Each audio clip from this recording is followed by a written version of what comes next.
there, this is Chelsea Kinsella, and today, while I have a good example here, I thought I would show you how I go about getting my horse mentally okay with being by himself. And this is not to fix herdbound. He's not in here because he ran back to his friends when we were riding.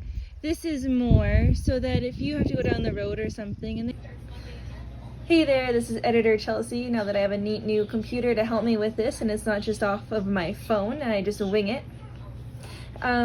So when I say going down the road, I don't mean literally ride your horse down the road. I am meaning taking your horse to an event or a horse show or a rodeo or a jackpot, whatever the case may be, or even like to your friend's house or for a ride or whatever it is. And where the horse might have to be tied to a trailer or by itself for any length of time without its friends. That is what I mean. This is not to help with herdboundness when you're riding. That is a different beast in itself, and putting your horse somewhere else to help with herdboundness generally does not get me good results. So I don't recommend that one. I would recommend to do different work to help with herdboundness itself. Anyway, I'll let you continue this video. You have to figure out how to be by themselves. You can start by putting them in, if you have the area, a safe spot at your home property, away from their friends. Horses really like routine, and if you're traveling, routine won't be much for them. So he's in a spot where he can't get hurt and he can just kind of pace the fence here and trot around and whinny until he is settled down. So once he's settled down, like I have a flake of hay over there, once he's done that, then I will take him back and put him back with his friends. But what you do want to avoid is putting them back while they're still full of worry, because it's almost the same with dogs. When dogs have separation anxiety, when you leave, it almost makes it worse if you go back to your house while they're all super crazy and worried because they found that if they just worry, you'll come back. So it's kind of the same with your horse, and you have to be prepared to leave them for a little bit. So it's a bit hot today, but yeah, he has some shade if he manages to figure out how to calm himself down. And he has access to water, and he has a flake of hay in there so he can eat and drink when he is kind of mentally there. But this is something that they kind of have to figure out for themselves. And he's quite an aware horse. He just really wants to be back with his friends, but you can't fault him for that. But in the event that he has to go somewhere by himself, he might have to learn how to be okay just hanging out by himself.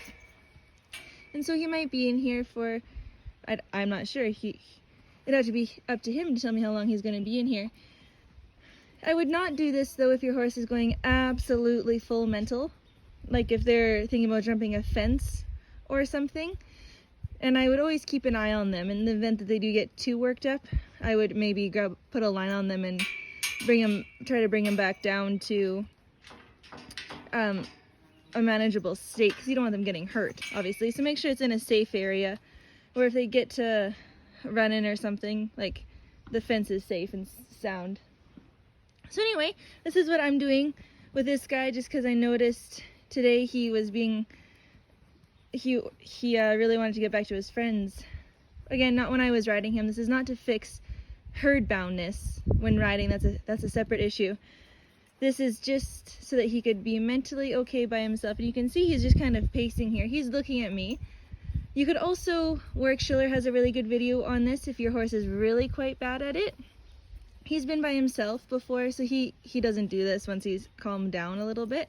Today is kind of an anomaly. But Warwick Schiller has a really good video on it with a mare that he used, so that would be a good one to check out if your horse has just a bit of like a zombie walk back and forth for hours without having a change. You can see there, though, that he had a bit of a stop. So his stops are getting a bit longer. Anyway, I hope that helps and maybe gives you some help for if you have to take your horse on the road or you have to take them somewhere by themselves. And they see there, he just had a bit of a lick and a chew there. So that's good. It just takes a little bit of time. So it's maybe a little bit harder for the human because we just have to just leave them. And I kind of learned this technique from Mark Rashid. in one of his books had recommended to just kind of let it work them out on their own, assuming of course they're safe. So anyway, I hope that helps and gives you a little bit of help, and I'll update you and see what he's like when I come and get him again. Bye. And this is the update on this little bay guy. I am just coming to get him because, as you can see, his leg is actually cocked, and see there, he flicked an ear towards me. He's able to get his mind, see, off of the other horses, and he's calmed down a considerable bit. He's no longer pacing. He's able to stand and hang out. So that's as much as I would be looking for, is just to where, like, he's still looking in the direction of his friends. But as you had seen on the other video, he was unable to, there he looks and comes to say hello, but he was unable to just stand before. He would pace the whole time. And see there, he's able to look off into the direction of a tractor. So this is kind of what I would do with your horses in the event that they get a little bit anxious by themselves, and that's perfectly normal. So you wouldn't want to, like, he figured it out reasonably fast. He was only out here for a couple hours.